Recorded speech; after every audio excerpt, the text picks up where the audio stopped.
두 달 만에 또 강단에 서게 됐습니다.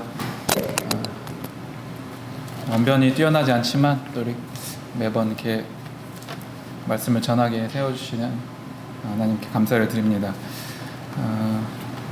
저는 이제 월요일날 방학을 해서 오전에만 지금 보충 수업 2주 하고 있습니다. 오후에는 좀 시간이 있어서 말씀 준비도 하고 했습니다.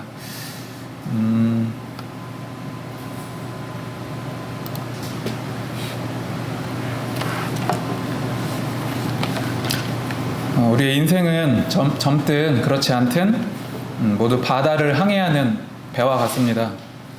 저마다 목적지를 가지고 이제 그곳을 향해서 불확실한 항해를 해나가고 있습니다. 이렇게 항해를 하면서 오늘같이 맑은 날씨와 이렇게 잔잔한 물결을 만나면 이렇게 순간의 행복을 느끼기도 하고, 이렇게 폭풍우와 거친 파도를 만나서 파도에 배가 기우뚱거리고 배가 엎어질 위험에 처하기도 합니다. 그러한 위기에서 사람들은 어떡하나 이제 걱정을 달고 살기도 하고, 하나님께 매달리면서 도와달라고 간구하기도 합니다. 성도님들은 현재 인생의 배가 어떤 상태인지 궁금합니다. 아까 처음 그림처럼 이렇게 부드러운 순풍 속에서 고요한지, 아니면 두 번째 그림처럼 배가 파도 끝에 걸려 있어서 위태로운지, 최근에 비가 많이 내릴 때처럼 날씨가 고약한 상황인지 아마 다 다르실 것이라고 생각합니다. 지금 우리나라라는 배도 참 위기죠. 파선의 위기를 맞고 있습니다. 정치적인 문제 말할 것도 없죠.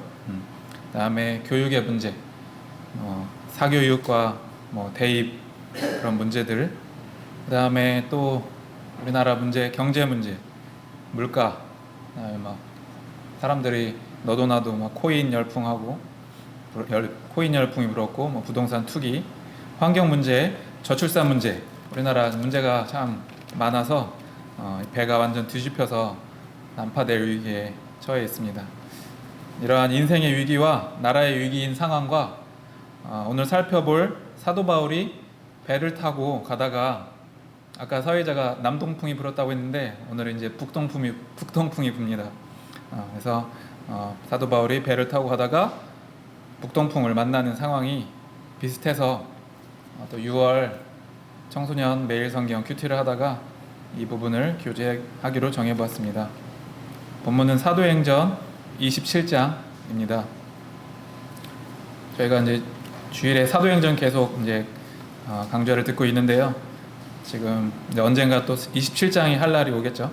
미리 예습하는 차원에서 그때 되면 다 잊어버리시겠지만 사도행전 27장 좀 내용이 많아서 다 읽기는 그렇고요. 이제 1절부터 보시면서 한번 어떤 내용인지 그리고 어떤 교훈을 주는지 같이 살펴보기로 원합니다. 사도행전 27장 1절을 보시면 이제 우리가 배를 타고 이탈리아로 가기로 작정되매, 먼저 우리라고 했으니까 사도 바울 혼자는 아니었어요. 바울 일행이 있었고 이 사도 바울과 동행자가 있었던 것으로 추정됩니다. 그리고 배를 타고 이제 이탈리아로 로마로 행선하게 된 배경을 좀 아셔야 합니다. 이 사도 바울이 로마에서 출발해서 여기 가이사랴에서 출발해서 이 로마로 가는 이 여행은 보통 4차 전도 여행이라고도 불리는데요. 이 여행은 로마라는 목적지가 명확히 정해진 여행이었고요. 이제 바울이 죄인의 신분으로 로마 황제 가이사에게 재판을 받기 위해 로마로 압송되어가는 그런 여행이었습니다. 이 지도를 보시면 저기 오른쪽 끝에 이 가이사랴에서 출발해서 배를 타고 이 화살표 방향으로 쭉 가서 왼쪽 위에 있는 장화 모양 이탈리아 로마까지 먼 거리를 배를 타고 갑니다.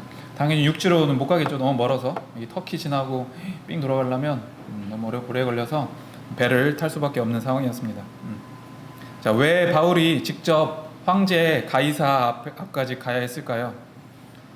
이제 사도행전 21장부터 쭉 보시면 사도 바울은 지속적으로 유대인들에게 박해를 당합니다. 그리고 그들에게 맞아 죽을 뻔한 위기가 엄청 많았습니다. 감옥에도 갇히고요. 유대인들은 바울이 유대인의 율법을 무시하고 이방인들만 우대한다는 그런 이유 때문에 최근에 우리 스데반이 유대인들에게 미움당한 것 들었죠? 주일에. 그런 것처럼 유대인들은 사도 바울 완전 꼴보기 싫었어요. 그래서 그 유대인들은 그들의 권리를 이용해서 바울을 무고하게 고소를 합니다. 그리고 로마에서 파견된 총독들에 의해서 재판을 받는데요. 그들은 바울에게 별 죄를 찾지 못합니다. 실제로 사도행전 26장 31절 32절에 보시면 아그리빠 왕과 베스도 총독은 사도 바울이 사형을 당하거나 감옥에 갇힐 만한 일은 하나도 하지 않았으며 이 사람이 가이사 황제에게 상소하지 않았더라면 지금 석방될 수도 있을 것이다 라고까지 말하는 걸 보면 확실히 죄를 찾지 못하는 것을 볼 수 있습니다. 그럼에도 이제 유대인들이 계속되는 이 정죄에 사도 바울은 25장 10절에서 12절까지에 같이 10절에서 12절 교독해서 보겠습니다. 바울이 이르되 10절 내가 가이사의 재판자리 앞에 섰으니 마땅히 거기서 신문을 받을 것이라. 당신도 잘 아시는 바와 같이 내가 유대인들에게 불의를 행한 일이 없나이다.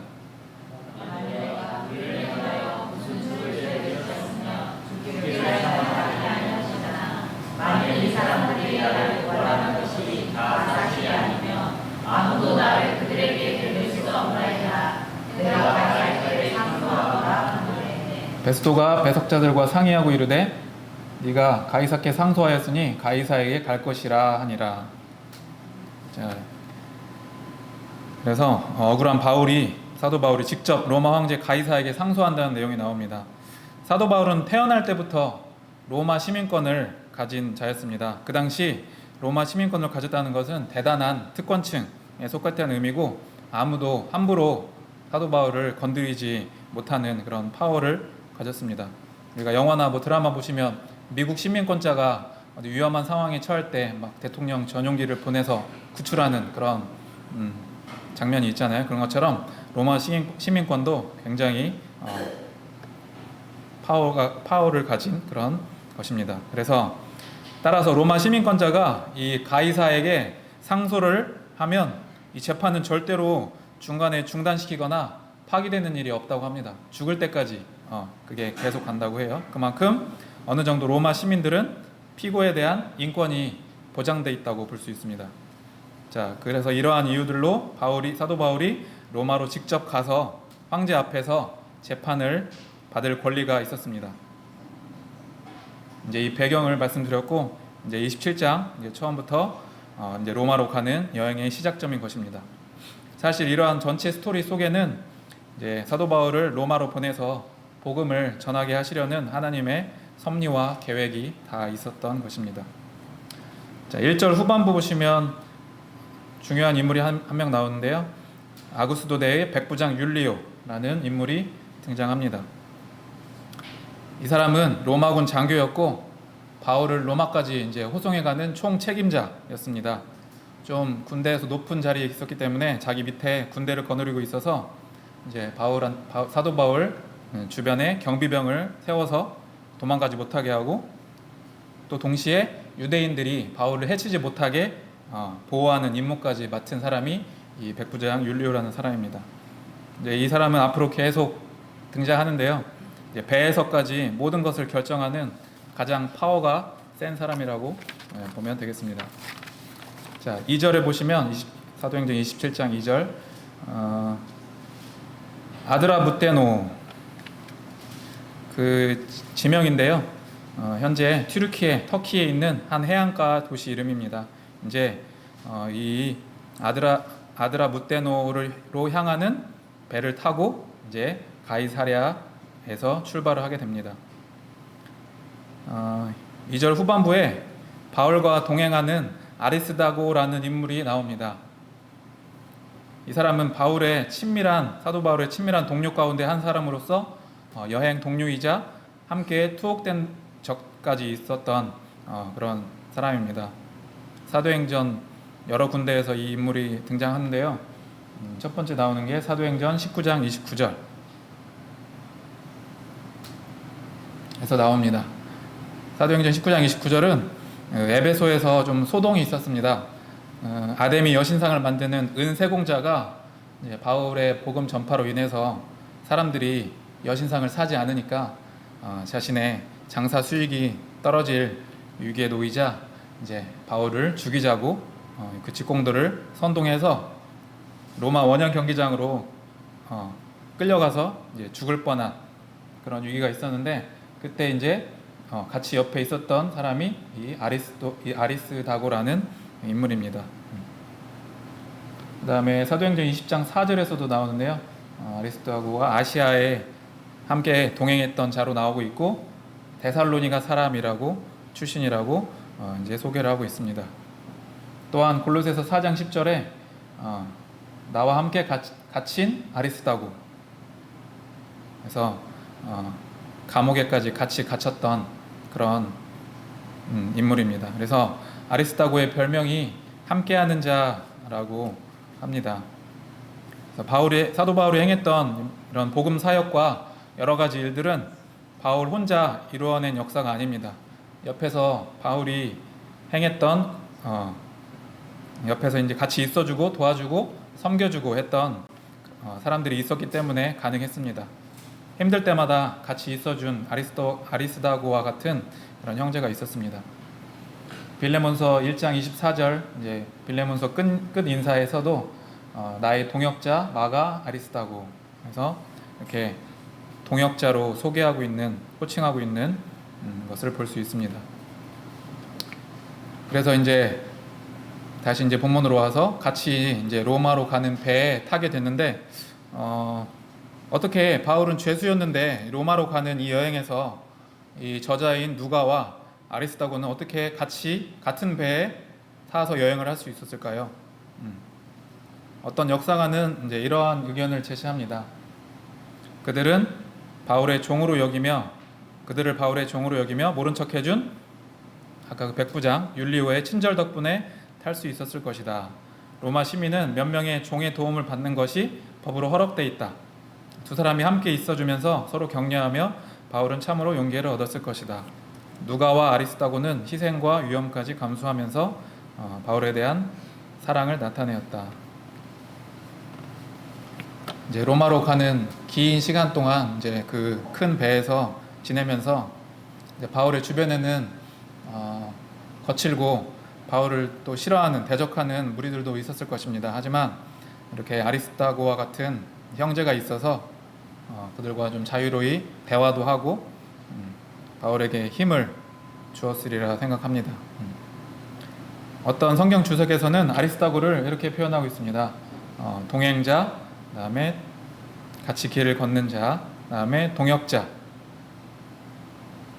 어떤 사명과 비전을 같이 하는 자, 그다음에 동고자, 고난을 함께하는 자, 이렇게 아리스다고를 소개하고 있습니다.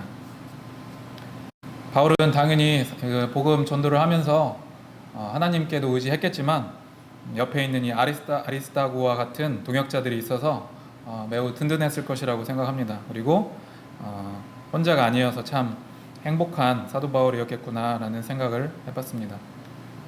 교회에서도 많은 일이 있지만 저도 한 형제로서 그 일들을 서로 도와주고 분담하고 어려움을 함께하는 그런 형제가 되어야겠다고 다짐을 해봤습니다. 3절을 보시면 이튿날 시돈에 대니 이제 시돈에 도착합니다. 여기 오른쪽 아래 보시면 가이사랴에 출발해서 여기 시돈 바로 옆에죠. 시돈에 이제 도착을 하는데요. 율리오, 아까 백부장 율리오가 바울을 친절히 대하니, 바울에게 친절을 베푸는 백부장 율리오를 봅니다. 아마도 율리오는 이 사도 바울이 특별하죠. 로마 시민이고 아직 유죄 판결을 받지 않았기 때문에 미결수자 신분이었어요. 그리고 이제 앞장에서 이 벨릭스와 베스도 총독 앞에서의 당당함에 대해서 잘 알고 있어서 율리오는 사도 바울을 좀 존경하는 마음이 있지 않았을까 생각해 봅니다. 그래서 3절에서 이 시돈에 도착해서 잠깐의 자유를 주어서 친구들에게 가서 보살핌을 받도록 허락했고요. 이 잠깐 머문 이 시돈에서 그곳의 그리스도인들이 여행에 필요한 것들을 사도 바울에게 제공했을 거라고 이제 추측을 합니다. 하나님은 때때로 기대도 하지 않는 사람의 마음을 움직여서 그의 자녀들에게 호의를 베푸시게 하십니다. 원래 바울을 호송해가는 율리오가 당연히 죄인 신분인 사도 바울에게 함부로 대할 수도 있었겠지만 그의 마음까지 움직여서 사도 바울에게 호의를 베푸는, 동정하게 하는, 그리고 좋은 대우를 받게 하시는 그런 모습을 우리가 볼 수 있습니다. 4절에 보시면 우리가 떠나가다가 맞바람을 피하여 구브로 해안을 의지하고 항해하여, 여기 보시면 이제 아까 시돈에 도착했죠. 지도 보시면 이제 시돈에서 로마로 가려면 구브로 이 섬의 위쪽보다는 아래쪽으로 가는 게 사실 지름길이에요. 이쪽으로 바로 가니까. 근데 이 구브로 섬을 끼고 이렇게 삥 돌아가는 그런 코스를 택하는데요. 바람이 좀 그들에게 유리하게 불지 않았어요. 그래서 어느 정도 이 구브로 섬을 두고 끼고 이렇게 해안가 쪽으로 항해를 하는 그 코스를 밟게 됩니다. 자, 그렇게 해서 이제 5절에서 6절 보시면 이렇게 항해를 해서 저쪽 보시면 무라 보이시죠? 이 무라시에 도착합니다. 이 루기아의 무라시는 로마 제국의 곡물 운반 선을 위한 주요 항구 가운데 하나로서 이 배들은 이집트, 애굽에서 이탈리아로 곡물을 실어 날랐다고 합니다. 그래서 이제 본격적으로 바울 일행은 이 큰 지중해를 이제 건너야 했고, 지금 여기까지 무라까지 탄 배는 사실 여기 위에 아까 아드라무테노까지 가는 배여서, 작은 배여서 이제 여기 무라에서 배를 갈아탑니다. 알렉산드리아에서 출발한 로마행 배로 이쪽 무라에서 갈아타게 됩니다. 이 배는 아까 말씀드렸듯이 상선으로서 로마 제국의 곡물 운반선이었습니다. 기존의 배보다는 훨씬 더 컸을 것입니다. 그리고 귀중한 화물인 밀이 실려 있었고, 각양각층의 선원, 군인, 죄수, 여행객 등 로마로 가는 많은 사람들 276명이 타고 있었습니다. 사도 바울은 새로 갈아탄 배에서 더 많은 사람들을 만났을 것이고, 기회가 될 때마다 이 배 안에서도 복음을 전하지 않았을까 생각을 해봤습니다. 이제 7, 8절을 보시면 이제 무라에서 이제 저기 보시면 옆에 니도 보이시죠? 니도. 이제 무라에서 니도 쪽으로 이제 가는데요. 이제 니도 앞에 도착하면 원래 어디로 가야 또 지름길이냐면 이 니도 위쪽으로 이렇게 쭉 가는 게 지름길인데, 이 아래쪽으로 향하죠. 이 그레데 섬 아래쪽 이쪽으로 간 이유는 이제 강한 맞바람, 북풍이 불었기 때문에 여기 니도에서 앞으로 쭉 가지 않고 못하고 이 아래쪽으로 바람 때문에 이 아래쪽 그레데 섬 쪽으로 이제 코스를 틀게 됩니다. 그래서 어쩔 수 없이 배를 남쪽으로 돌려서 그레데 섬으로 향했고, 이제 이 섬의 해안이 이제 강한 북서풍을 피해주는 역할을 했습니다. 그래서 어찌어찌해서 이 그레데 섬에 있는 미항 보이시죠? 여기 미항, 이 미항에 도착하게 됩니다. 그런데 이제 곧 겨울이 다가고 있어서 안심할 상황만은 아니었습니다. 9절에서 10절을 보시면 9절 여러 날이 걸려 금식하는 절기가 이미 지났으므로, 이 절기는 대속죄일인데요. 9월 말에서 10월 초까지 금식 절기라고 합니다. 그리고 이 지역에서 9월 중순부터 11월 중순까지 바다 여행은 날씨나 항해 여건이 안 좋았기 때문에 항해가 매우 위험했다고 합니다. 실제로 이쪽 바다는 11월 말부터 2월까지는 아예 항해가 금지됐다고 합니다. 그래서 이 지중해를 10번이나 넘게 다녔던 사도 바울은 그 전에 여행에서 항해하다가 위험한 상황을 많이 겪어봤고, 실제로 파선까지 직접 경험하였기 때문에 이제 그들에게 많은 경제적 피해와 생명까지 타격을 입게 된다는 이제 경고를 하게 됩니다. 그리고 여기 미항에서 겨울을 지내자고 그런 제안을 하게 됩니다. 하지만 뱃사람들은 바울의 말을 듣지 않았습니다. 이쪽 미항이 겨울을 지내기에 불편하다는 그런 어떤 여론이 형성되어 있었습니다. 그래서 여기 미항에서 조금만 더 움직여서 저 위에 있는 그레데 섬 위쪽 베닉스 보이시죠? 여기 베닉스로 가서 겨울을 지내자고 하는 게 대부분의 승객들의 요청이었습니다. 또한 배에는 상인들이 이제 많이 타고 있었는데요. 이 미항에서 겨울을 지내면 또 시간이 지체되고 시간이 돈이 되는 그 상인들에게 경제적인 손해를 가져다 줄 수도 있기 때문에 빨리 이제 또 출발해야 한다는 그러한 해석도 있었습니다. 그래서 이제 바울의 제안을 무시하고, 사실 여기 미항에서 베닉스는 가깝죠. 65km밖에 안 된다고 합니다. 그래서 이제 미항에서 출발해서 이제 베닉스로 이제 가게 되는데요. 무리한 항해를 이제 강행하게 되는데요. 여기서 아까 그 백부장 율리오도 바울의 조언이 아니라 더 이제 바다의 전문가로 생각한 선장과 이 선주의 말을 따르게 됩니다. 우리들의 세상도 마찬가지죠. 좀처럼 우리 세상도 대의에 따라서 움직이지 않습니다. 세상은 대세에 따라서 움직이죠. 이 세상은 항상 정의를 말하고 인류애를 말하다가도 결국은 이러한 여론과 경제적인 이득을 취하는 쪽으로 기우는 게 우리 세상입니다. 그래서 이 배는 이런 돈의 논리, 경제적인 논리와 또 많은 사람들의 여론에 휩쓸리는 이 세상과도 같은 배였습니다. 실제로 찾아보니까 바울이 의견을 낸 이 미항보다는 이 옆에 있는 베닉스가 겨울 나기에는 더 적당한 곳이라고 알려져 있는데요. 근데 굳이 북쪽으로부터 이제 강풍을 만날 수 있는데도 그곳을 떠나 항해하는 것이 진짜 맞는 판단이었는가 이제 생각을 해봤습니다.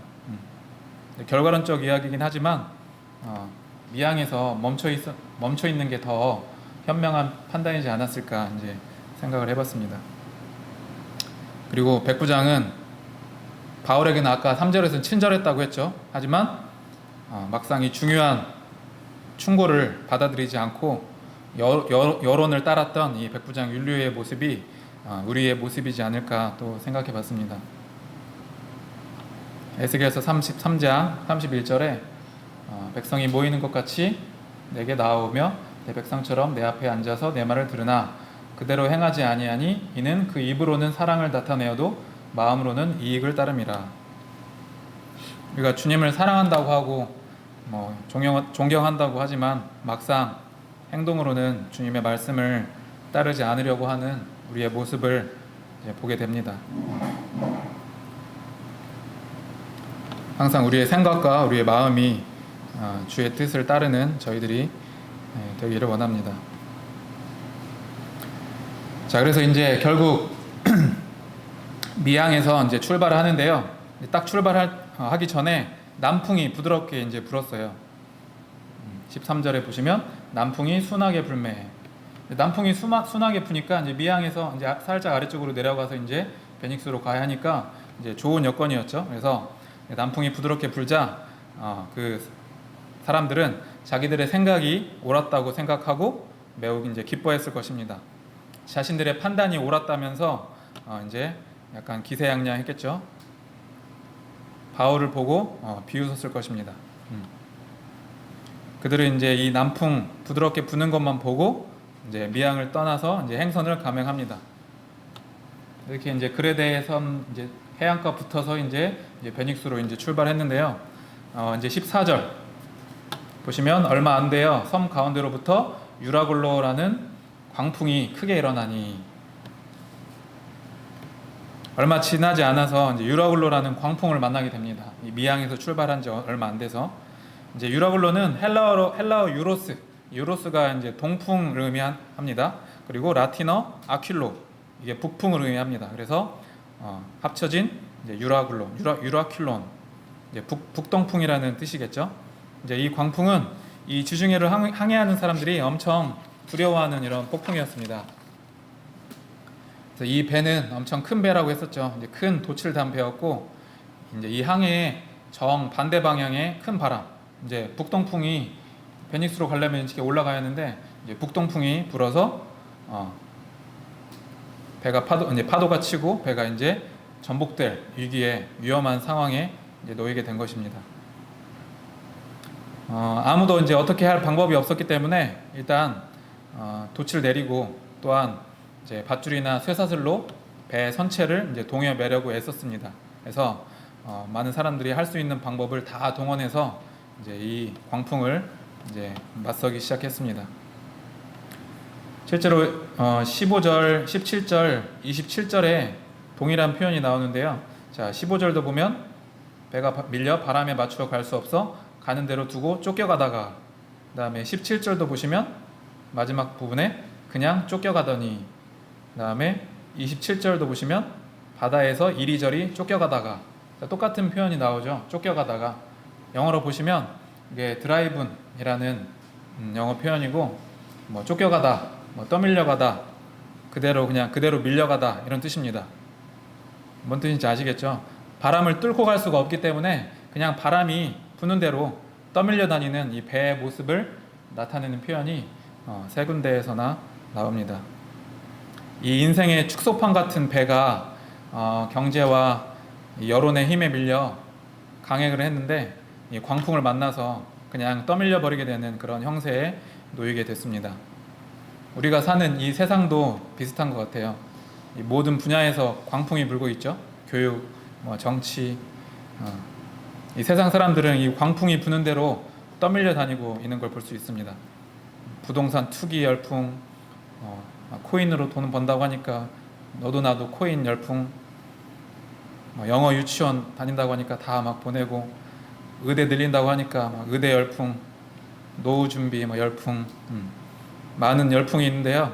이 열풍이라는 단어가 이 유라굴로처럼 몹시 사납고 거세게 부는 바람을 뜻하는 단어입니다. 우리가 어떤 것에 붐이 일거나 어떤 것에 대세가 됐을 때 우리가 열풍이 분다라고 표현을 하죠. 이제 저희는 이 열풍, 이 광풍에 떠밀리면 안 됩니다. 우리의 삶은 어떤지 한번 돌이켜 보게 됩니다. 이 세상 열풍에 떠밀려서 생각 없이 그것만 쫓고 있는 건 아닌지, 혹은 나는 이 열풍에 참여하지 못해서 막 조바심이 나고 그런 것 때문에 막 근심과 걱정만 가지고 살아가고 있는 것은 아닌가 돌이켜보게 됩니다. 우리가 이 세상의 열풍보다는 주님의 바람에 몸을 싣는 저희가 됐으면 좋겠습니다. 18절, 19절에 보시면 이제 마지막 희망이었던 중요한 이런 물건들과 배의 장비까지 다 바다에 버리는 장면이 나옵니다. 이제 왜 버리냐면 이런 짐들과 좀 무거운 장치들을 버리면 배가 좀 가벼워지겠죠. 그러면 이제 부력이 높아져서 파도를 더 쉽게 타고 넘을 수 있게 된다고 합니다. 저도 뱃사람이 아니라 모르겠는데 이렇게 배가 가벼워진다고 해요. 당연히 물건들보다 목숨이 더 중요하니까 그것들을 가지고 죽기보다는 그런 중요한 물건들을 다 버려버리는 선택을 합니다. 사실 이런 물건들 때문에 항해를 하게 됐죠. 이제 그거 로마로 가서 이제 팔려고. 하지만 이런 물건들 때문에 바닷길을 강행했는데 결국은 그 모든 것을 버리게 되는 참 허무한 상황이죠. 허무한 상황이 오게 됩니다.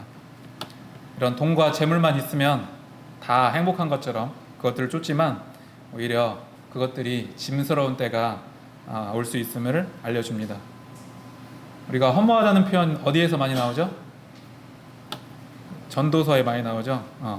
사실 전도서에 나오는 이 허무하다는 표현의 어원은 원래 고대 히브리 사람들이 상거래할 때, 장사할 때 쓰는 말이었다고 해요. 왜 허무하다가 그 장사할 때 쓰는 말이랑 어떤 관련이 있을까요?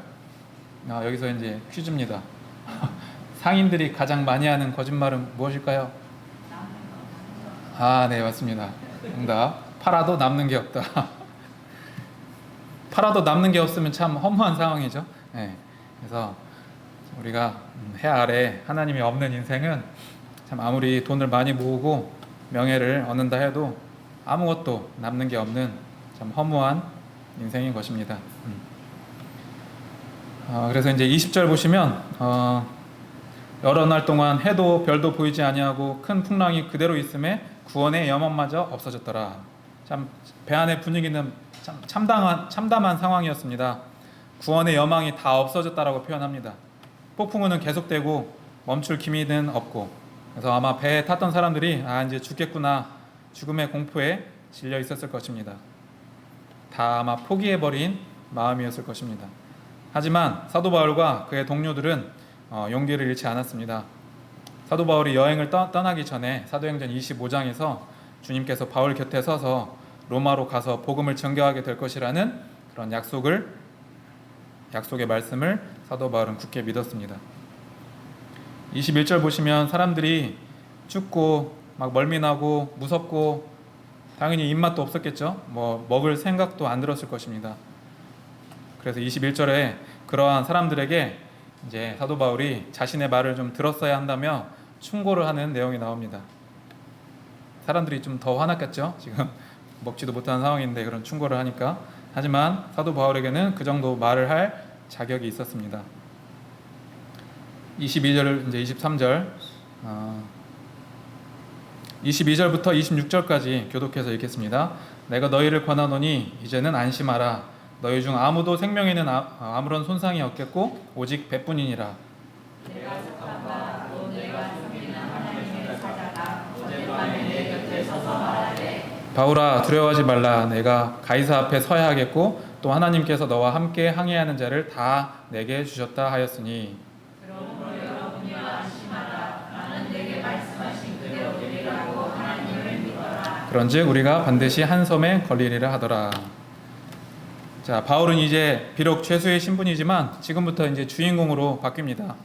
자, 먹지도 못하고 죽음의 공포에 떨고 있는 사람들의 상담자와 위안자의 역할을 합니다. 배는 잃겠지만 한 사람도 목숨을 잃지 않을 것이라고 당당히 선포합니다. 참 모두가 참 황망한 가운데서 사도 바울은 너무나 침착하고 이제 의연하게 이런 말을 하니까 사람들은 이상함을 넘어서 아마 존경심을 느꼈을 것입니다. 이제 그때부터 사람들이 하나 둘 이제 사도 바울의 말을 듣기 시작합니다.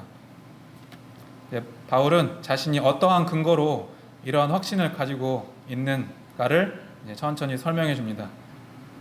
방금 읽었죠? 사람들은 이 말을 듣고 큰 위로를 얻었을 것입니다. 그리고 바울도 그 희망의 소식을 그들에게 전하게 되어서 매우 기뻤을 것입니다. 이 세상 많은 사람들은 생명의 위험에 처해 있기 때문에 저희도 이 많은 사람들에게 이 복음의 소식을 전하기 위해서 노력해야 합니다. 바울이 이렇게 담대하고 용감하게 사람들을 안심시키는 말을 할 수 있는 이유는 하나님이 자기에게 하신 말씀이 그대로 이루어질 줄 확실히 믿었기 때문입니다. 바울의 강인한 특성 때문이 아니라 사도 바울이 하나님이 어떤 분인가를 정확히 알았기 때문입니다. 사도 바울의 믿음의 근본은 철저하게 하나님을 아는 지식에 있었던 것입니다. 이번 주 일요일에 말씀에 모세에 대해서 배웠죠. 모세는 하나님의 영광에 초점을 맞추는 삶을 살았는데요. 바울도 거의 비슷한 의미라고 볼 수 있습니다. 바울도 마찬가지였죠. 생각해보면 말씀을 준비하면서 바울과 이 모세가 참 좀 공통점이 많구나라는 생각을 해봤습니다. 하나님과 예수님 빼고 구약과 신약을 대표하는 인물이죠. 모세와 바울이. 그리고 둘 다 엘리트로서 많은 것을 배웠던 자들이었지만 둘 다 언변이 뛰어나진 않았죠. 또한 하나님의 일을 위해서 버린 것이 많았습니다. 모세는 공주의 아들됨을 버렸고요. 바울은 자신의 경력을 버리면서까지 주님 일에 힘쓴 그런 구절이 성경에 나옵니다. 그리고 철저히 남을 위해서, 모세는 이스라엘 백성을 위해서, 바울은 이방인들의 구원을 위해서 그런 이타적인 삶을 살았습니다. 하나님은 우리가 열심히 행한 것도 보시지만 더 중요한 것은 말씀의 기초에서 하나님 되심을 얼마나 우리가 정확하게 잘 알고 있냐 하는 것입니다. 호세아 6장 6절 같이 읽겠습니다. 시작. 나는 인애를 원하고 제사를 원하지 아니하며 번제보다 하나님 아는 것을 원하노라. 하나님을 아는 것을 더 원한다라고 나와 있습니다. 지금 하나님의 실존과 또 하나님이 하시는 일의 목적과 그리고 그분의 성품을 아는 것에 우리의 신앙의 기초를 두어야 한다는 뜻입니다. 우리는 과연 하나님의 몇 퍼센트나 알고 있을까요? 우리가 하나님을 사랑한다고 하지만 하나님을 알려고 노력을 하는지, 우리가 사랑하면 그 사람을 더 알고 싶은 게 당연하죠. 그래서 우리가 하나님의 심정과 하나님의 계획을 알아가는 일에 더욱 노력하는 성도님들 되셨으면 좋겠습니다. 이제 바울이 이제 로마로 가서 가이사 앞에 서게 되고 로마에서 복음을 전하게 하시는 하나님의 큰 계획을 볼 수 있는데요. 이 광풍, 유라굴로라는 광풍은 그 계획을 위해서 사용되어졌습니다. 우리가 어떤 고난과 역경 속에 마주쳤을 때 그것을 벗어나기만을 바라는 모습을 보게 되는데, 그러한 상황 속에서 하나님의 더 큰 계획을 찾는 저희들이 되어야 하겠습니다. 쭉 넘어가서 33절부터 36절까지 한번 교독해서 또 읽겠습니다. 33절, 날이 새어가매 바울이 여러 사람에게 음식 먹기를 권하여 이르되 너희가 기다리고 기다리며 먹지 못하고 줄인 지가 오늘까지 10나흘인즉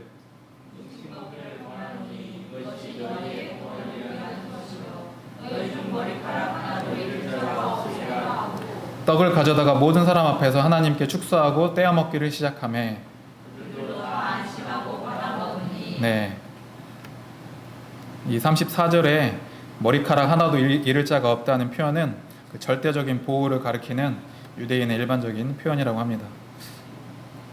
그래서 이제 이 폭풍 속의 배 한 가운데서 성찬 예배, 성찬식이 이루어지고 있습니다.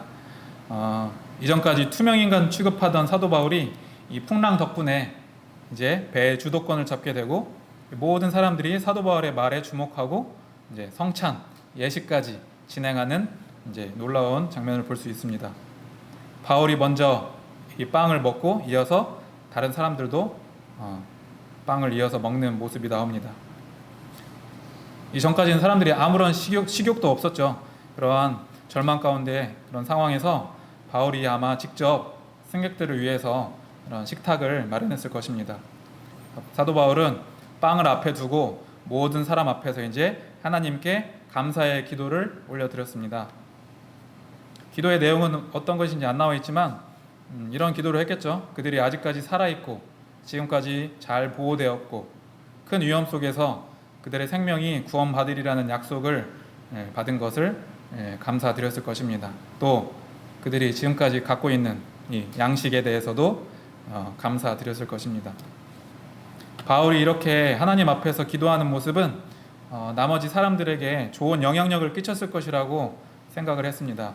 이런 절망적인 상황에서도 흔들리지 않고 사람들에게 그 희망의 메시지를 주고 이렇게 빵을 들고 주님께 기도를 올리는 모습을 보고 많은 사람들이 이 사도 바울이 섬기는 주님에 대해서도 좀 알고 싶은 마음, 나도 이 사도 바울이 믿는 이 신을 나도 믿어보고 싶다라는 생각을 했을 것이라고 생각합니다.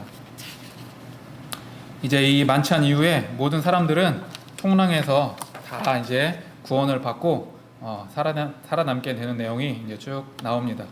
이제 이후에 몇 가지 사건이 있었지만 바울 일행은 로마에 잘 도착하게 됩니다. 이제 마지막 사도 바울이 로마에서 도착해서 환영받는 장면을 보고 말씀을 마치려고 합니다. 28장 15절을 같이 읽겠습니다. 사도행전 28장 15절 시작. 그곳 형제들이 우리 소식을 듣고 아비오 광장과 트레이스 타베르네까지 맞으러 오니 바울이 그들을 보고 하나님께 감사하고 담대한 마음을 얻으니라. 여기 나오는 지명 아비오 광장과 이 트레이스 타베르네 이쪽은 어디냐면 로마 군인들이 예전에 전쟁에서 이기고 돌아와서 그 환영의 개선 행렬 아시죠? 그 개선식을 한 장소입니다. 그래서 좀 상징적인 의미가 있죠. 사도 바울이 처음 이제 아까 가이사랴에서 출발했을 때는 비록 죄수의 몸이었지만 여러한 이제 우여곡절 끝에 이제 배의 주인공이 돼서 하나님의 이제 구원을 선포하고 위기에서 역전시키시는 이제 하나님을 볼 수 있고 이 광장은 전쟁에서 이기고 온 이 장군들을 이제 환영하는 곳인데요. 이 엄청난 이 드라마보다 더 드라마틱한 일을 겪고 이 승리한 사도 바울 일행을 맞아주러 바로 이 곳으로 형제들이 나왔고, 이제 이 환영을 통해서 사도 바울은 용기를 얻게 됐다고 이렇게 써 있습니다. 이 부분을 그림으로 보면 한번 이렇게 꾸며봤습니다. 폭죽도 터져야 하는. 네. 약간 어떤 영화의 마지막 장면을 보는 것 같죠? 그런 개선하는 장소에서 바울이 환영을 받는 모습.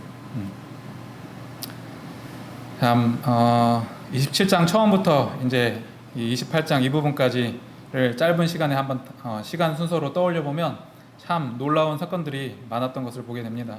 이 모든 것이 하나님의 계획에 있었고, 참 하나님이 다 하신 일이라는 것에 감사가 되었고, 이러한 놀라운 하나님을 우리가 믿고 섬기고 있다는 것도 다시 한번 감사가 됐습니다. 우리가 삶의 터전이나 직장에서 많이 오해를 겪죠. 오해나 좌절이나 실패, 눈물들이 많이 있는데요.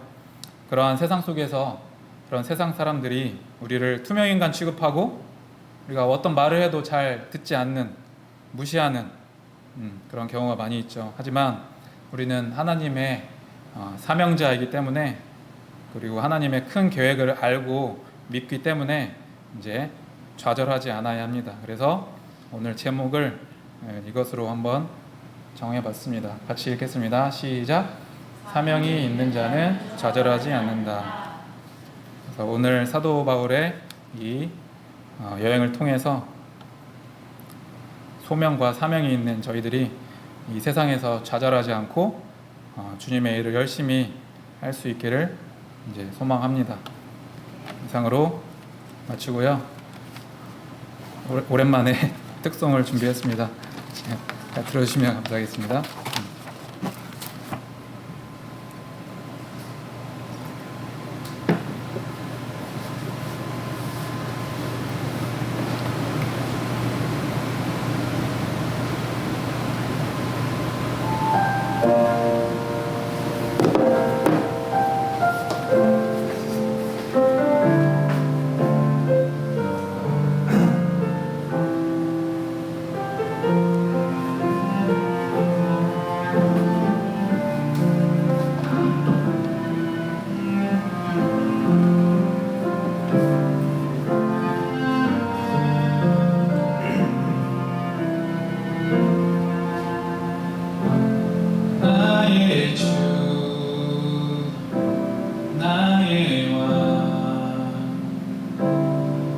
온전히 주께 경배드립니다.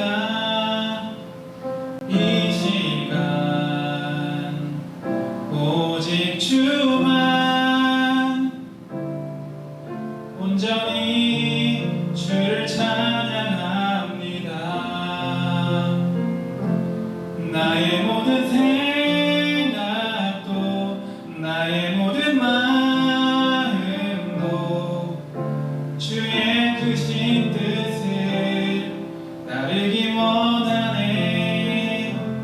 주님만이 나의 힘 삶의 이유 되시니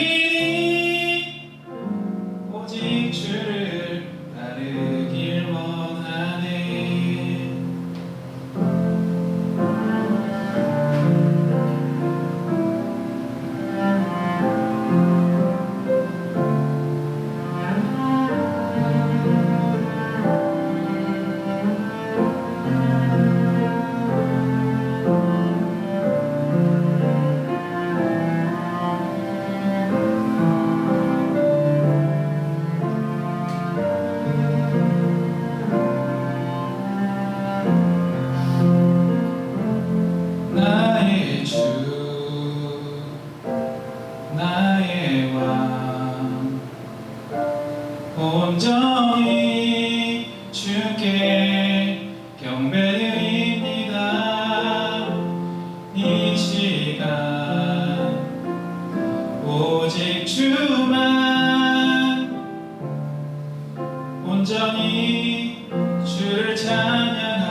나의 모든 생각도 나의 모든 마음도 주의 크신 뜻을 따르기 원하네. 주님만이 나의 힘 삶의 이유 되시니 오직 주를 따르기 원하네. 오직 주를 따르기 원하네.